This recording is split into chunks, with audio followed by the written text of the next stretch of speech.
Good afternoon. Main Street is ever more important today. We just celebrated Small Business Saturday, and there seems to be a resurgence to help the local business owner. Sure, we like our deals, but there is something to be said for going to your local shop owner who provides local jobs, buys from local suppliers, and provides that personalized service. This is what Main Street Live is all about. Hi, I'm John Houle, and I'll be your host today. We want to bring attention to the local businesses who are the fabric of our communities.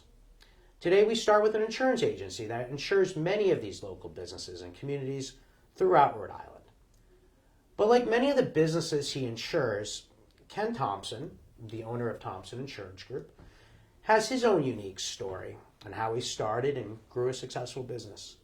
What I call an insurance agency entrepreneur.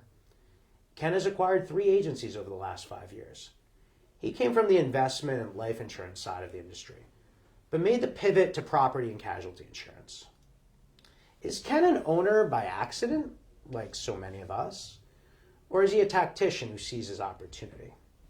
Let's hear directly from Ken Thompson. Ken? John, how are you? How are you? Appreciate it. How was that introduction? Fantastic, fantastic. You couldn't have done any better. Well, I thank you, Ken. So Ken, I kind of set this up, and I've always kind of struggled with that and thought about, there's that term, accident by owner. Owner by accident. And that whole idea is that we go in, we don't really think we're going to be a owner of a business. We kind of stumble into it, and then, many years later we have employees, and that's really kind of usually what changes things when you have a staff.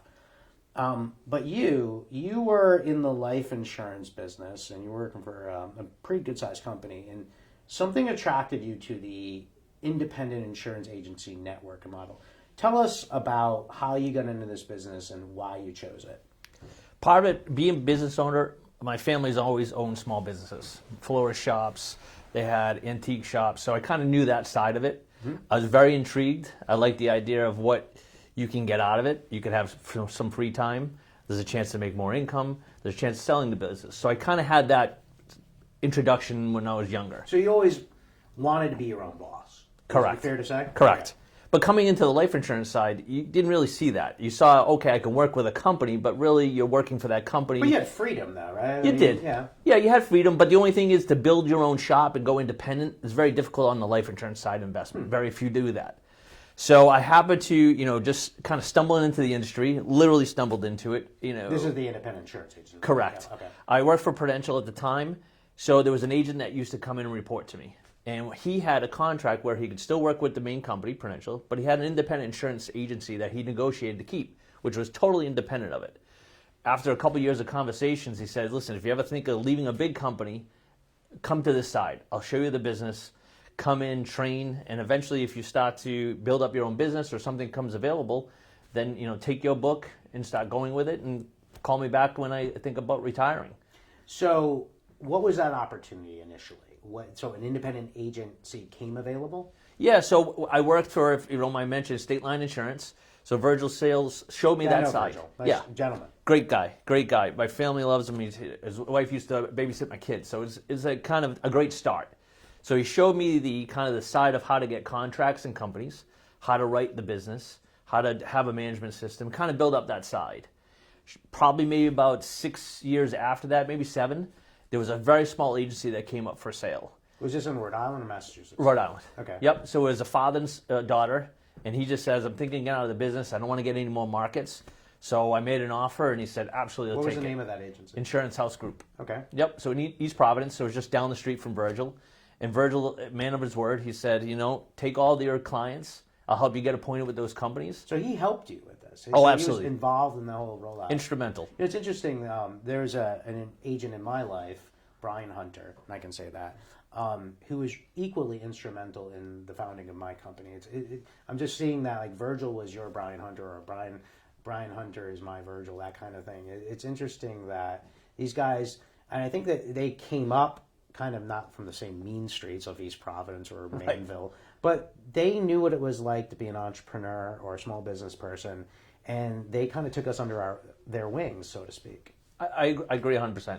Because one of the things is, I wouldn't have known how to get companies. I wouldn't know what that Yeah. actual contract Yeah, meant. that's what yeah. So he gave me a great jump start, something that he had to do by himself because he didn't have someone showing it. So I think, like you said, just took the care, and I think you see those people in your lives and you go, hey, I wouldn't be any further along if it wasn't for that person. And I look back on Virgil and just say, you know what, he was instrumental for where I am now. So now, and what I'm gonna what build. year is this? Let's kind of paint the picture here. Right about 2007, 2008. Okay. So now, do you leave Prudential at the time and go full boat into it, or do you work simultaneously in the life insurance and then have the business on the side? How does that all work? No, it just went kind of cold turkey because I had to leave Prudential behind because of the contract I had with them because I was more management than I was, working with clients. Now, you had a young family at the time, right? How old were your kids when you made that leap?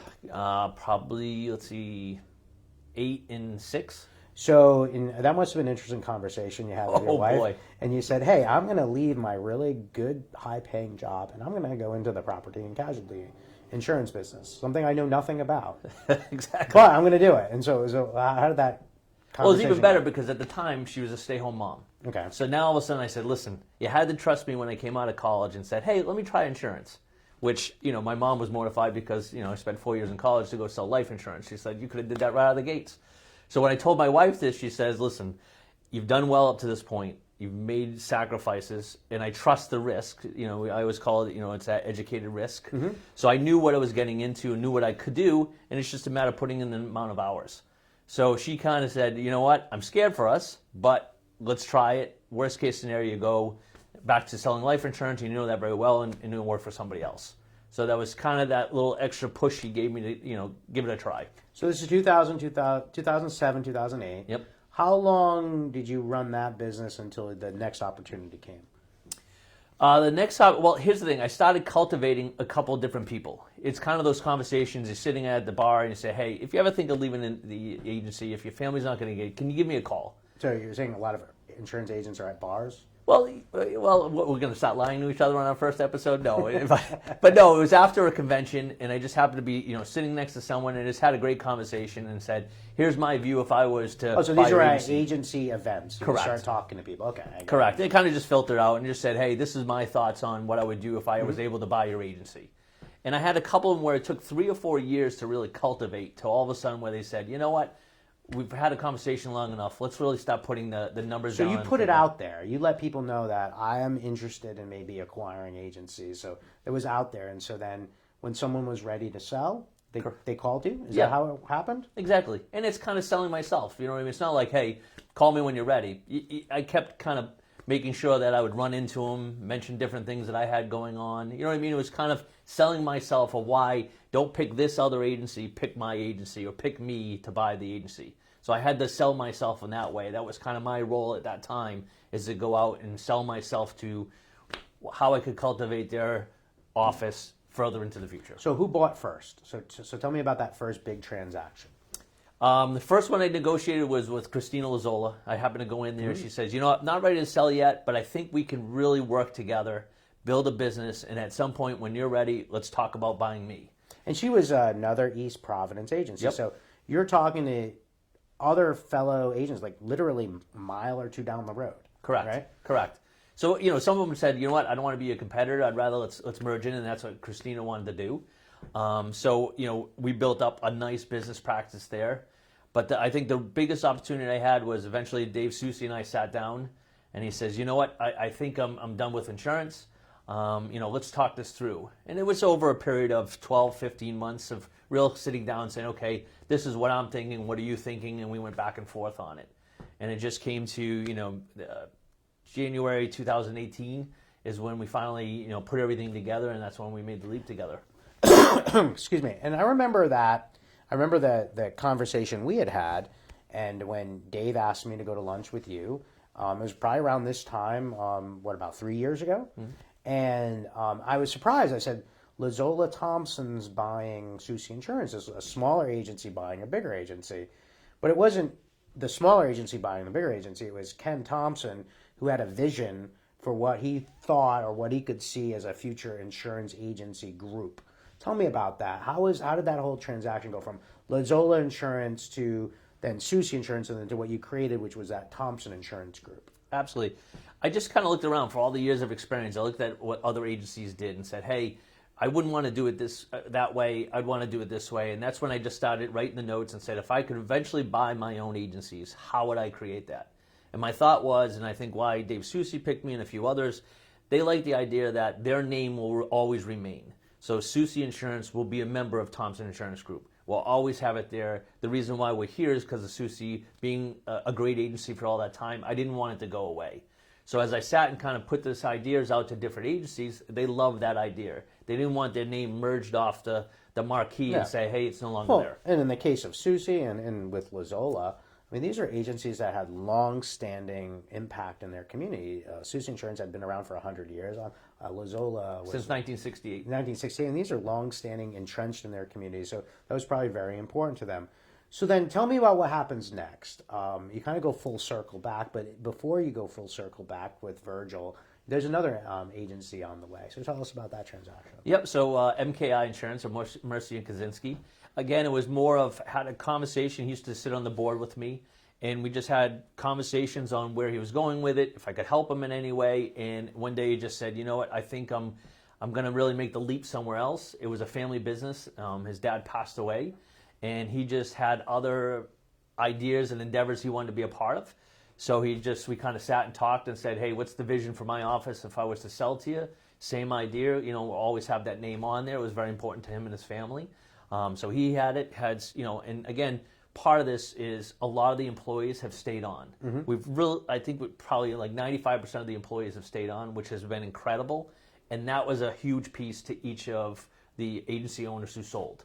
Because these are people, I mean, being part of a community, these people work in your office, they're also part of the community. And was that always one of the number one things they wanted to make sure that their employees were protected? Absolutely. Yeah. They didn't want to say, hey, you have, a bookkeeper, you have somebody in there that, I don't want to see them lose their job. We'll keep them on. Absolutely, we're going to find a place. And I was very honest with them and say, unless you tell me something different, someone that shouldn't come along with us. But for the most part, I just said, what's their role? Give me their strengths. What do you see them doing? What are they doing now? And then sitting with afterwards and saying, hey, what role do you see in this next agency? Tell me what you want to do, or what you couldn't do before, what you can now do for my office. And it worked out great. Everybody, stayed on. Their roles either expanded, they changed roles because they said, hey, I didn't have this opportunity before. So it's really worked out. Excellent. So now we go full circle back. So now we go back to Virgil. So tell me about the transaction with Sarah. So that the gentleman who gets you involved in the industry then comes to you. Yep. And that was weird. We've always had, once a quarter, we'd sit down and have beers. Maybe that's an issue. But no, we'd sit down and just say, hey, what's the family been up to? I think lots of great things have happened over beers. I like that. Yeah. That might be our next episode. Yeah. We just always kept in touch. Family life, what's going on, and so forth. So he mentioned to me for several years now, he just said, listen, I think I'm coming to the end of my reign. I'm going to retire. This is what I really want to do. And I said, well, just let me know. And, unfortunately, COVID was a bad thing to, everybody. But it also kind of gave Virgil the insight, listen, we have to shut down. They're working from home. Got to get them back in. I think that was the final push where he just said, I think it's enough. I think it's enough. And that's when he called and said, do you still want to, buy my office, buy my agency, bring over my people? And I said, absolutely. It was the reason why I started. At some point later on, we're going to sit down and across the table and, shake hands and bring your staff in. So you have State Line Insurance, you have MKI, you have Susi, all within the last 3 years. Okay. Prior to that was Lazola Thompson, and then the original agency that you purchased. So that's a lot of people coming together. That's different cultures. As geographically, you got Woonsocket, you have East Providence, and even though in Rhode Island, for the people watching this out of state, they don't realize that Woonsocket and East Providence are two different worlds here in our state.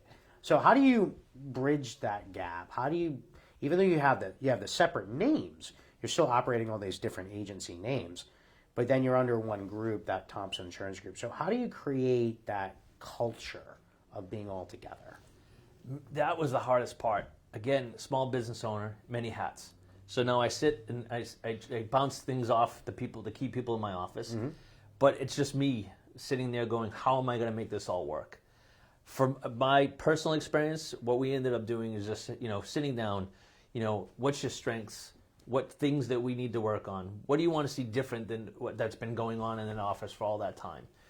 how could we bring that together? Taking all those common themes from all those offices, all the 25 people together, taking that and saying, okay, this seems to be the common theme.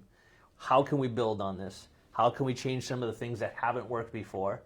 And then, listen, a small business owner, I make a decision thinking this is the way the culture should go.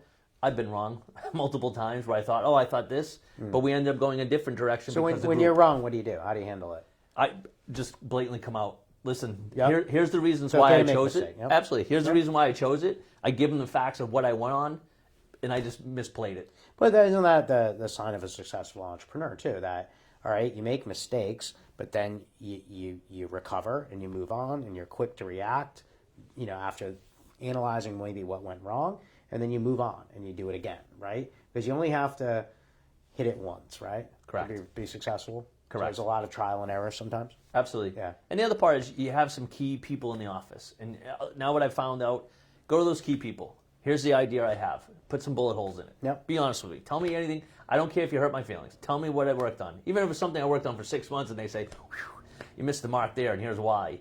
Then Better to Correct. learn from that now before then you put money into it and Correct. it's worse. Yeah, makes Exactly. sense. Excellent. So one thing that we've seen in the insurance industry is that, and a lot of the people that we know, and many of those colleagues that you would meet with at those conventions, they're getting out, all right, and that one of the issues in the industry is that a lot of is attracting young people into this profession. And I've been fortunate enough to be all around New England and gone to many different agencies, and I see what a great career it can be. In fact, I wouldn't have a career if it weren't for the insurance industry. I do a lot of marketing for the insurance industry, so I see it as a really great profession. But not everybody sees it that way. Young people might not think first, just like you didn't think, oh, may go into be an independent insurance agent. Right. What is attractive to the industry? What do you find attractive in the industry? And what advice do you give people maybe thinking about getting into the industry? And why is it a good career choice, you think? I think we'll prove it with COVID. We were still functioning. Yes, we had some changes. So some of the restaurants closed, but a lot of the contractors were booming. So we worked steady. We didn't let anybody go. The company stayed with us. So through COVID, which hopefully You still never need happens, insurance during COVID. you still need insurance during COVID. So we, none of the employees, we were able to have some profit sharing during COVID. So I want to say, it's an industry that no matter what's going to happen, it's going to be there for you. You can't say that about a lot of industries. Unfortunately, I know a lot of restaurant owners, and I never want anything to happen to them, but that can happen if you're in the restaurant industry. With insurance, if you have a car, you have a home, you have a business, you have to have insurance. So it's one of those I can say to you as I sit down with someone and say, listen, no matter what, we're going to be here. Through any condition, any storm that goes through, we're always going to have a job and the availability to have some profit sharing. And it's starting to get traction. People like that stability that they have. I would think that would be what would be attractive to an agency like yours, that you have stability, that you're innovative and you're growing. So with that being said, what do you see as the future of the Thompson Insurance Group? That's a great one. I just see we have to bring in some younger people. That's going to help change it. Whether we go to 4-day work weeks, so that helps attract it. Whether we do more fun things afterwards to get everybody involved. But I see Thompson Insurance Group still closing on a few more agencies over the next 3 to 5 years. I see adding some people in to learn from some great people who are probably going to be retiring in the next 5 to 7 years. And just see that culture of everybody wants to come in and work, and when they leave it all behind and go and enjoy whatever they have to do. Because we try to make it so that once you close that, shut that door, shut that light off, let's not think about it again, and we'll pick up where we left off before. So it's not that burden, but I want to continue to go on with that. Excellent. Well, I appreciate you being my first guest, and what I wanted to let people know is that if you have a question for Ken or for me, you can email me directly, John, John, at jhcom.net. That's jhcom.net. So send me your questions, and we'll ask Ken to answer them. Or if you have a question for me, you can certainly email me, and we'll address it live. But before we do that, I want to give Ken the opportunity to turn the tables and let him ask me a question or two if he has any. If you don't have any questions, Ken, that's fine, too. We'll just move right on to the emailed questions. But if you have a question, I want to give you that opportunity, Ken, for you to ask a question. Absolutely. So you heard me speak of being a small business owner. What's kind of the things you had to learn from when, Brian Hunter kind of pushed you and said, hey, you're going to be great at this, and to now what you've established and built for yourself? I think you said, you mentioned you're going to be great at this. Well, I think probably overcoming that first belief, am I going to be great at this? Or, they have what's called the imposter syndrome. I've ever heard that one. Yep. Where, like, I can't possibly run a business myself, or you think that people are going to find out that you're really not sure what you're doing or not. So I think first you have to overcome that confidence barrier and say, I can do this. I went to college. I've studied this. I've invested my time. I've really learned my trade. I've studied it. I've done it from the trenches. So I, kind of know what I'm doing. So, that was the first thing to overcome that. But then, as you mentioned, and it occurred to me when you first mentioned Virgil that, I mentioned that Brian Hunter was that person. I was bold enough to ask people for help and ask people for clients and ask for business. I think you come from the sales side too. You have to ask. Right. And, I remember kind of the greats in my industry, like the Claude Hopkins or the, people like that. Like some of the best people in my industry were door-to-door salesmen. And either you sold the stove or you sold the steak knives, right? Yep. And that was the only way you ate. Okay, so you got really good at selling.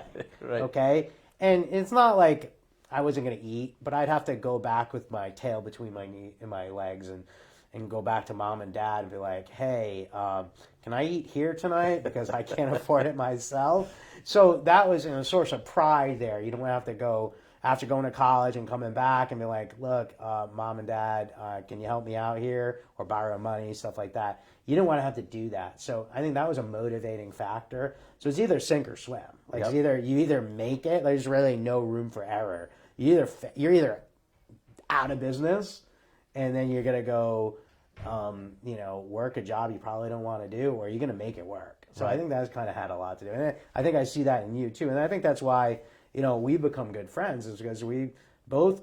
Now, you came up from the mean streets of Worcester. I mean, my mean streets of Warwick, Rhode Island weren't so tough, but in many sense, like, we both were kids that weren't given things. We had to go fight for it. And so I think that holds true today. I still fight. I still like being in the fight. Yep. Maybe sometimes too combative, some people tell me.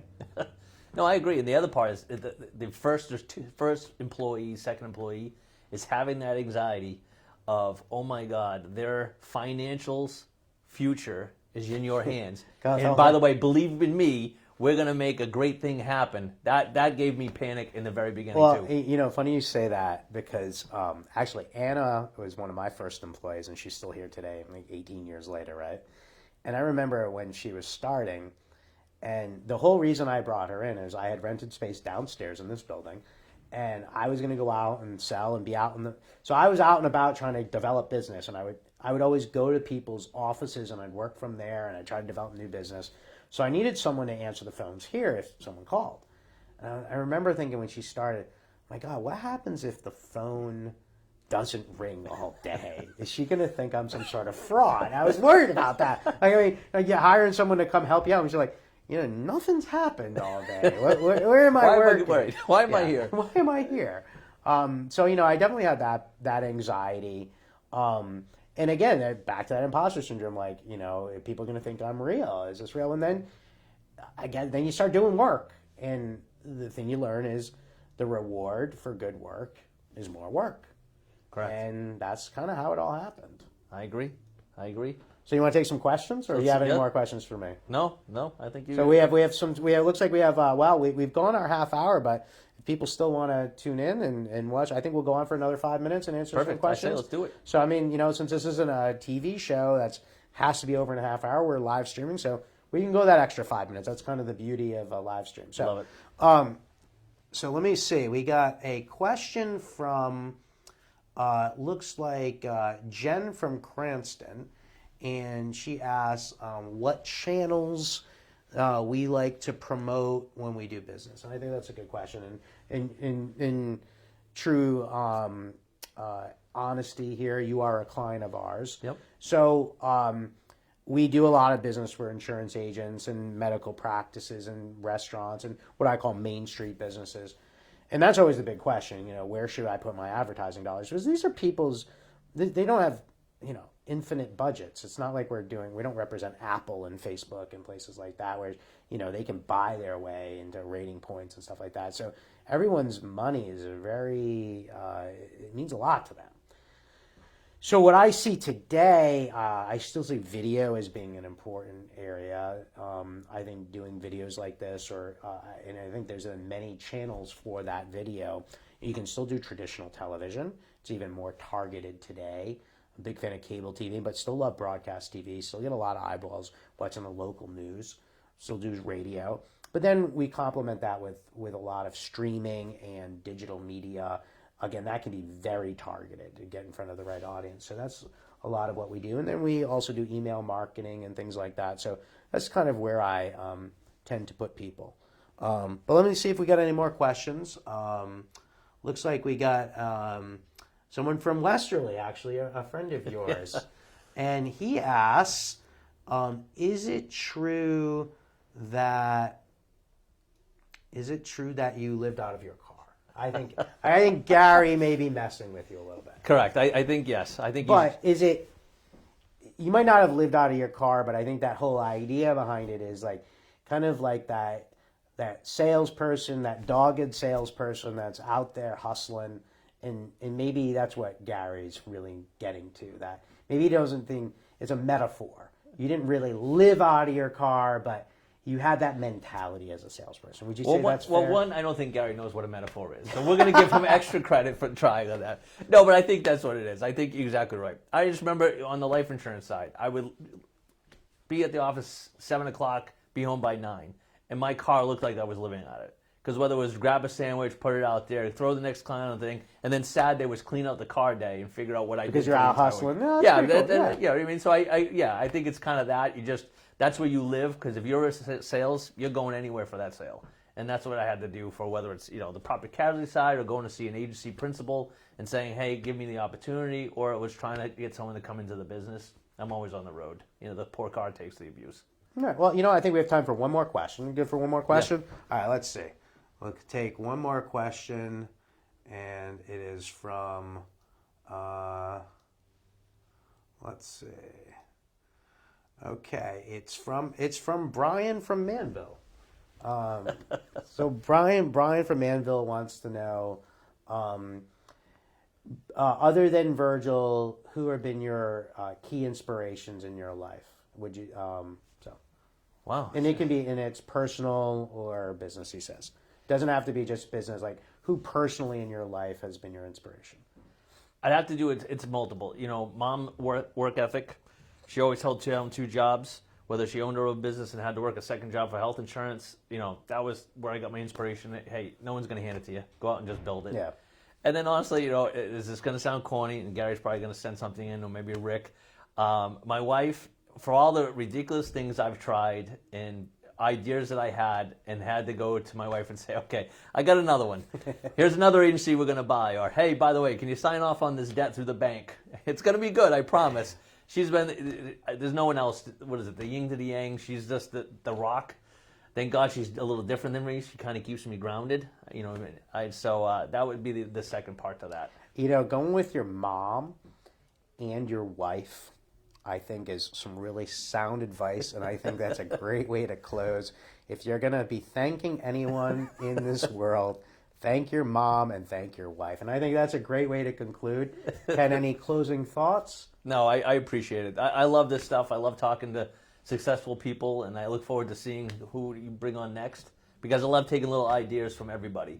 Even if it's a different industry, it's a thought process, and I love looking at it. So. Well, and I think this is important. I think that the more that you get to know other people, and for those people who don't know us, or there's maybe someone who's thinking about going out on their own, to understand kind of like it's been tough, and we've gone through it, and I think you would share, just like Virgil and Brian have done with us, we would help I would think it's our job now to help other young entrepreneurs and go through what we've been through, and maybe we can educate them. So I think that's what this is all about, and it's highlighting the the successes and also the trials of a lot of Main Street businesses.